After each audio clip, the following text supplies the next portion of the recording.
about death.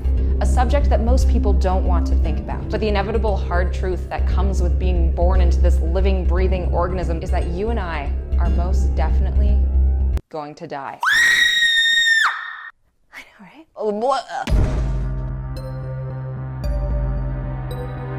Chores, man. Who doesn't hate doing them? And now as an adult with my very own rental home, I'm even more unmotivated to do them. I don't have the incentive of getting $5 extra every week if I do my chores. And also, chores are just really, really dangerous. Death lurks everywhere in the needs of this house. The National Safety Council has a list of the top ways people die in their homes. And you bet a lot of those are doing housework. The #1 chore killer? Cleaning products. #2, falling off things. #3, choking and suffocating on small items like toys. #4, drowning in standing water. #5, fire.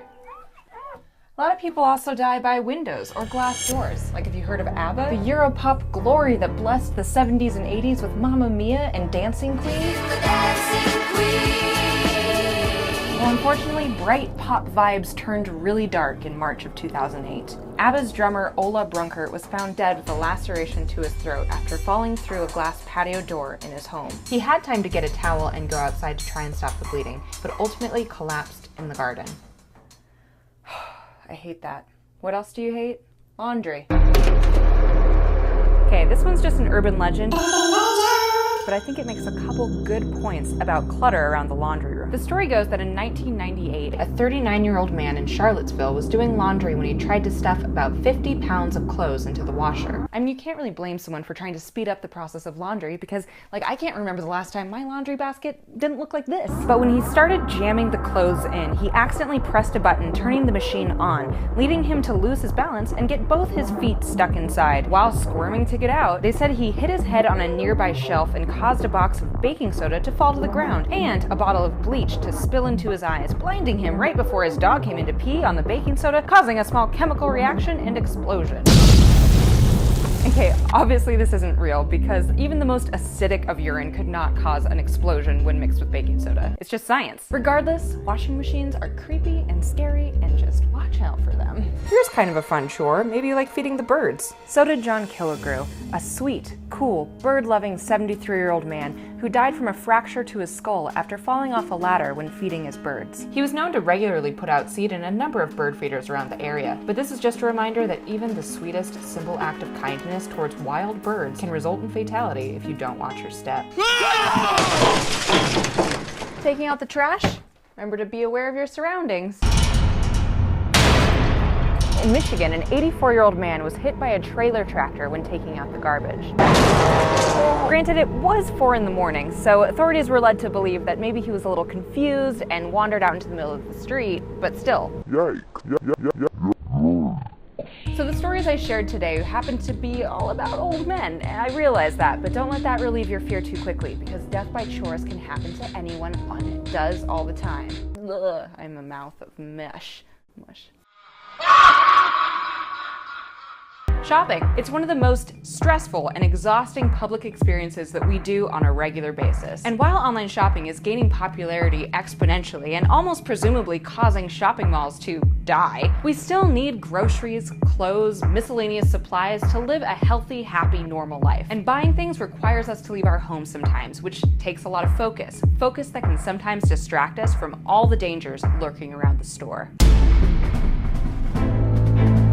From the pure chaos of the crowds, to anxiety attacks when having small talk with a checkout clerk, to the mechanics of escalators, to germs on produce after being handled by hundreds of people, there are so many things to fear and ways to die when you're shopping. Now, the bulkiness of shopping is one of the things that bugs me the most. Shopping baskets, shopping bags, shopping carts, maybe even small children if you have them. Suddenly, you're not just an independent person who can flee a dangerous scene at any moment, but you're tied down and heavy with bulk. Basically just a bait for death to come and grab you. Some people are risk takers though, and they laugh in the face of these shopping cart dangers, and they take it just a little bit too far. For example, take the 18-year-old kid who thought it would be fun to romp around in a shopping cart behind his friend's SUV in the parking lot. Living on the edge took a deadly turn when they drove over a speed bump, sending the boy flying out of the cart and instantly dying from the impact when he landed.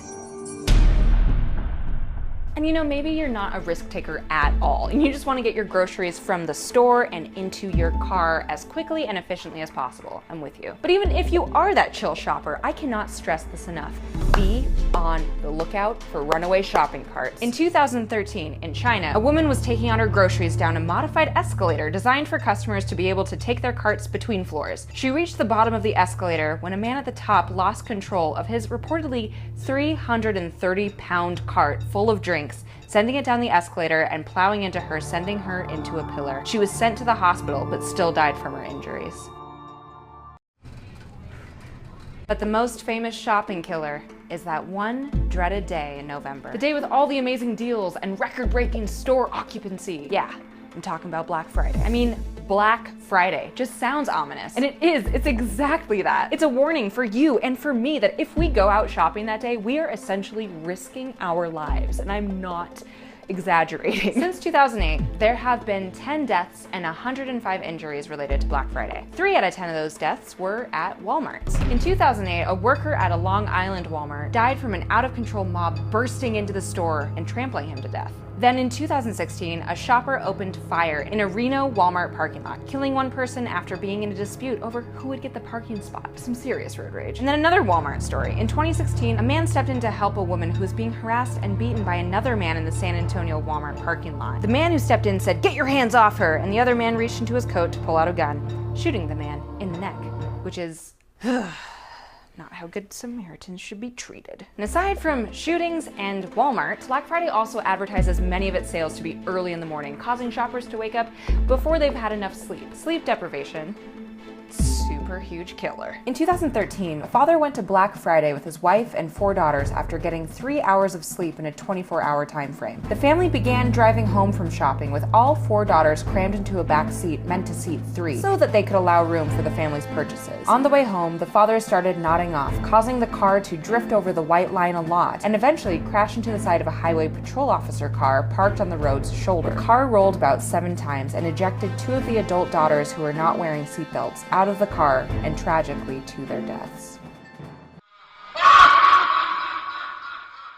I'm dying. Technically we all are, but our most basic makeup routines might be exposing us to all sorts of little killers.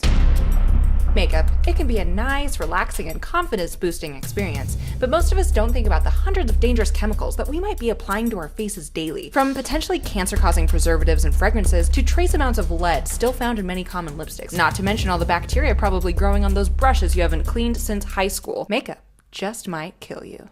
Alright, I love makeup, but vanity sometimes comes at a cost. This stuff isn't innocent. And it never has been. In fact, it's got quite the history of being a dirty little murderer. The suntan wasn't popularized until the 1920s when Coco Chanel made it cool. Before that, especially in the 1500s, being tan meant that you were a less than field worker. So pale skin was all the rage. In 16th and 17th century England, women would mix metallic lead and acetic acid, or vinegar, with carbon dioxide to create lead carbonate, a powdery white lead. And this gave people that sexy ghost white complexion, but it also ate away at their skin. It caused scarring, headaches, nausea, and muscle damage, but most intensely, death. Oof. Famous London beaut Maria Coventry, Countess of Coventry, died at the sweet young age of 27, which is how old I will be in 10 months. She wore a ton of lead-based makeup, and even her husband and her family, everyone around her warned her not to do this, but she did it anyway, because vanity. The noxious effects of the lead caused her to get skin eruptions. But then she kept habitually layering more white-based makeup to cover her imperfections. Eventually this all led to blood poisoning, and she totally died. Once lead was out of the picture and was recognized as a little bit harmful, arsenic was introduced to the makeup scene. It made you look pale, but it also destroyed your red blood cells and eventually Killed you. People of history also loved to use mercury. It was easily absorbed by the skin and would help reduce blemishes, but it caused birth defects, liver problems, fatigue, depression, and death. And while we're listing historical killers, belladonna, an eye drop routine using deadly nightshades to dilate the pupils so that their eyes would look cute and large. It caused distorted vision, sensitivity to light, and when used systematically, killed people Really quickly. Really quickly. My eyes! So yeah, makeup's track record for killing people is kinda high. But what do we have to fear now? Well, we've come a long way, for sure. But the cosmetics industry is one of the least regulated industries in the US. It's still governed by the FDCA, which was developed 79 years ago and contains massive loopholes. The FDA requires companies to say, yeah, our stuff is safe for sure, but the FDA isn't given any actual authority to do any pre-market testing on products. So the safety of our personal care stuff lies within the hands of the Cosmetic Ingredient Review Panel. And while the EU has banned 1,300 chemicals from personal care products, the US has found only 11 chemicals unsafe for use. And those ingredients are still sometimes used in your favorite cosmetics. Things to look out for on the label if you don't want to die. Selenium sulfide, an ingredient sometimes found in shampoo. It prevents dandruff, but also might give you cancer. HYDROQUINONE bleaches dark spots and freckles, which, first off, if you have freckles, give them to me. But anyway, HYDROQUINONE gave a bunch of mice cancer. So that one's a no-brainer unless you want mice cancer. Quaternium 15. It's a preservative that helps makeup stay on the shelves a little longer. It releases formaldehyde, which may cause cancer and breathing problems. Talc. In the natural state, talc can sometimes contain asbestos. Even asbestos-free talc has been under investigation for being possibly carcinogenic. I could really go on for a while, but the point is there are a lot of chemicals used to create makeup. So up your awareness and know what you're putting on your face. I do makeup. Thanks for watching this episode of Death Happens. I sure hope you won't let your looks kill you. But if it worries you, just look at the label. Please tap that like button, leave me a comment down below about your deadly thoughts about makeup, subscribe to Snarled, and check out our other videos. Oh, and we have pins now at snarled.com. Look how cool they are. I sure hope you exercise safe cosmetic habits from now on. But remember, we're all gonna die.